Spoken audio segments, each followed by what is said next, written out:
करती हूँ। मुझे चिंता नहीं है स्वर्ग जाकर मोक्ष पाने की, मुझे चिंता नहीं है स्वर्ग जाकर मोक्ष पाने की, बस तिरंगा हो कफन मेरा यही अरमान रखती हूँ, यही अरमान रखती हूँ। परम सम्मान्य मुख्य अतिथि जी, गांव से पधारे हुए मेरे मेहमानों, मेरे देवता समान गुरुजनों और मेरे सभी छोटे बड़े भाई बहनों, मैं सेजल सिद्धार्थ कड़मकर आज हमारे राष्ट्रीय उत्सव के उपलक्ष्य पर आपके साथ अपने कुछ विचार साझा करना चाहूंगी।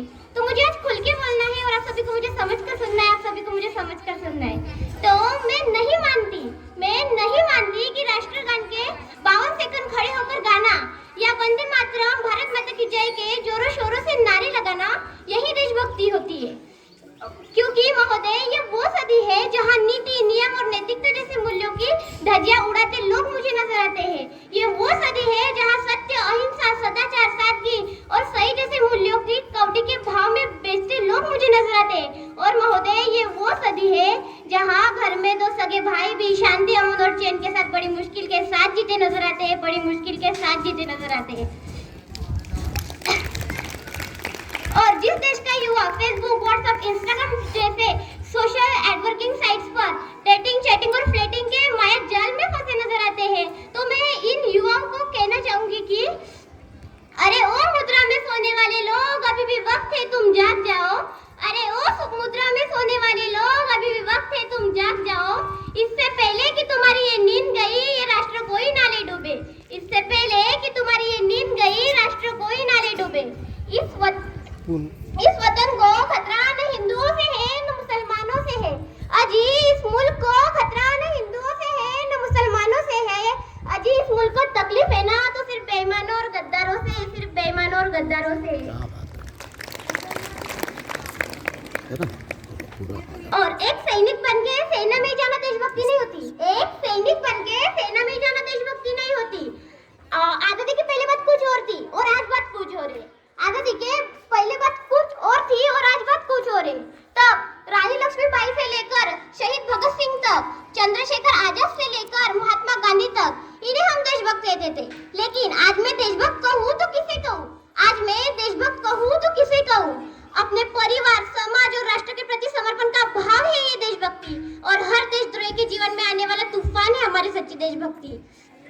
धर्मलोकता को बछड़कर किया गया, ईमानदारी से किया गया हर काम है ये देशभक्ति।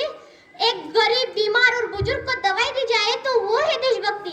एक पत्रकार अपनी पत्रकारी पूरी ईमानदारी से करे तो वो है देशभक्ति।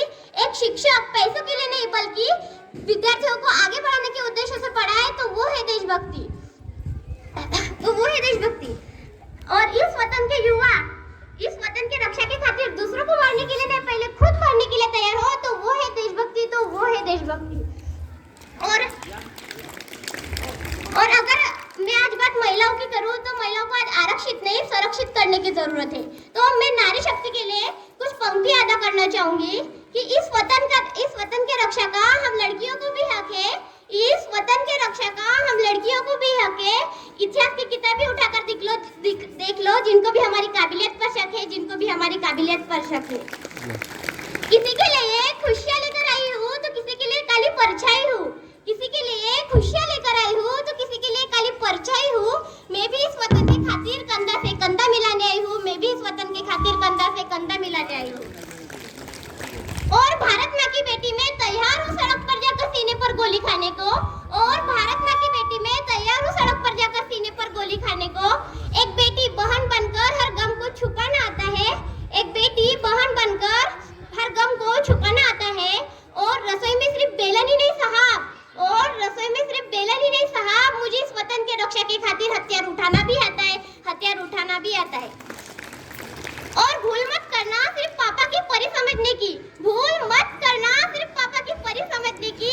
मैं रानी लक्ष्मीबाई हूँ, मैं रानी लक्ष्मीबाई।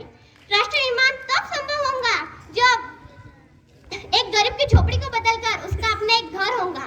राष्ट्र निर्माण तब संभव होगा जब सभी किसानों के खेत में पानी पहुंचाया जाएगा।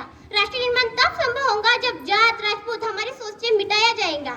और अंत में मैं किसी शायर की पंक्ति और अपनी तमन्नाओं के साथ विराम देते हुए कहना चाहूंगी कि काश मेरी जिंदगी में सरहद की कोई शाम आए, काश मेरी जिंदगी में सरहद की कोई शाम आए, काश मेरी जिंदगी मेरे वतन के काम आए, काश मेरी जिंदगी मेरे वतन के काम आए। ना खौफ है मौत का,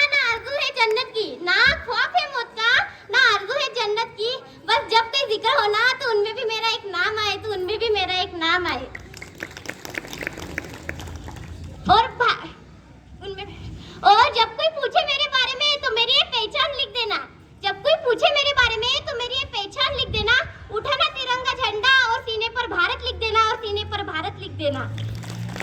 जब कोई पूछे कि ये पागल थी कौन, जब कोई पूछे कि ये पागल थी कौन, तो क्रांतिकारियों की चेरी और इनकलाब का नाम लिख देना और इनकलाब का नाम लिख देना। और बचा हुआ जिस्म, जिसमें